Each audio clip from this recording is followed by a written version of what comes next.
12ാം class പൂർത്തിയാക്കിയ വിദ്യാർത്ഥികളുടെ ബിരുദ പ്രവേശനം പ്രോത്സാഹിപ്പിക്കുന്നതിനായി വിവിധ തരത്തിലുള്ള പദ്ധതികളാണ് തമിഴ്നാട് സർക്കാർ അവതരിപ്പിച്ചുകൊണ്ടിരിക്കുന്നത്.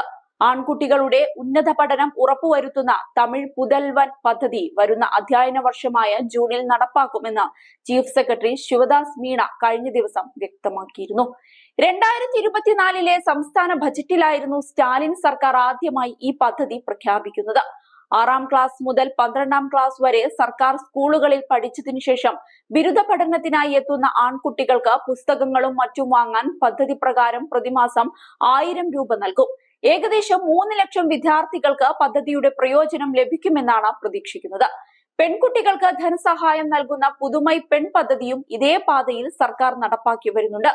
കുട്ടികൾക്ക് ഉന്നത വിദ്യാഭ്യാസ കോഴ്സുകളെ കുറിച്ച് അവബോധം സൃഷ്ടിക്കുന്ന കല്ലൂരി കനവ് പദ്ധതി ഉദ്ഘാടനം ചെയ്ത് സംസാരിക്കുമ്പോഴായിരുന്നു ചീഫ് സെക്രട്ടറി തമിഴ് പുതൽവൻ പദ്ധതിയും ഈ വർഷം തന്നെ ആരംഭിക്കുമെന്ന് വ്യക്തമാക്കിയത്. കുട്ടികൾക്കും രക്ഷിതാക്കൾക്കും ഏറ്റവും അനുയോജ്യമായ കോഴ്സ് തെരഞ്ഞെടുക്കാൻ കല്ലൂരി കനവ് പരിപാടി സഹായിക്കുമെന്ന് ഉദ്ഘാടന വേളയിൽ ചീഫ് സെക്രട്ടറി ചൂണ്ടിക്കാട്ടി. ബിരുദാനന്തരം തൊഴിലവസരങ്ങളുള്ള വിഷയാടിസ്ഥാനത്തിലുള്ള കോഴ്സുകൾ, ഡിപ്ലോമകൾ, കോളേജുകൾ എന്നിവ തെരഞ്ഞെടുക്കുന്നതിന് വിദ്യാർത്ഥികളെ നയിക്കുക എന്നതാണ് കല്ലൂരി പ്രോഗ്രാം ലക്ഷ്യമിടുന്നത്. പദ്ധതി പ്രശസ്തരും അക്കാദമിക് വിദഗ്ധരുമായ ആളുകൾ വിദ്യാർത്ഥികൾക്കും രക്ഷിതാക്കൾക്കും നിർദ്ദേശം നൽകുന്നുണ്ട്. സംസ്ഥാന വ്യാപകമായി മെയ് 13 വരെ വിവിധ ജില്ലകളിൽ പരിപാടി നടക്കും. വിവിധ മേഖലകളിൽ നിന്നുള്ള പ്രഭാഷകർ കുട്ടികൾക്ക് ലഭ്യമായ അക്കാദമിക് ഓപ്ഷനുകളെ കുറിച്ച് സംസാരിക്കും.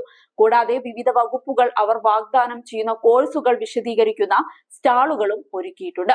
അതേസമയം ഉന്നത വിദ്യാഭ്യാസം നേടാനുള്ള ഓരോ വിദ്യാർത്ഥിയുടെയും അവകാശം സാക്ഷാത്കരിക്കുന്നതിനാണ് നാൻ മുതൻവൻ പദ്ധതി വിഭാവനം ചെയ്യുകയും പ്രവർത്തിക്കുകയും ചെയ്തത്. സ്കൂൾ വിദ്യാഭ്യാസ വകുപ്പും ഉന്നത വിദ്യാഭ്യാസ വകുപ്പും തമിഴ്നാട് നൈപുണ്യ വികസന വകുപ്പും മൊത്തം എൻറോൾമെന്റ് അനുപാതം വർദ്ധിപ്പിക്കാനുള്ള ശ്രമങ്ങൾ നടത്തിയെന്നാണ് മീണ പറഞ്ഞത്. കല്ലൂരി കനവ് സംരംഭം 2022 ആരംഭിച്ചത് 12ാം ക്ലാസ് വിദ്യാർത്ഥികൾക്ക് മാത്രമാണ്. വരുന്ന അധ്യയന വർഷത്തിൽ 9ാം ക്ലാസ് മുതൽ കരിയർ ഗൈഡൻസ് സംരംഭം ആരംഭിക്കാൻ ഞങ്ങൾ പദ്ധതിയിടുന്നു. അതിലൂടെ വിദ്യാർത്ഥികൾക്ക് അവർ എടുക്കാൻ ആഗ്രഹിക്കുന്ന ഗ്രൂപ്പുകളെ കുറിച്ച് വ്യക്തമായ ധാരണ ലഭിക്കുമെന്നാണ് ഒരു പ്രമുഖ മാധ്യമത്തിൽ വന്ന റിപ്പോർട്ടിൽ പറയുന്നത്. ഏതായാലും തമിഴ്നാട്ടിൽ സ്റ്റാലിൻ മികച്ച വാഗ്ദാനങ്ങളാണ് നടപ്പാക്കി വരുന്നത്. പറഞ്ഞതെല്ലാം ജനങ്ങൾക്കു വേണ്ടി സാധിച്ചു നൽകാൻ സ്റ്റാലിന് കഴിഞ്ഞുവെന്നതും ശ്രദ്ധേയമാണ്.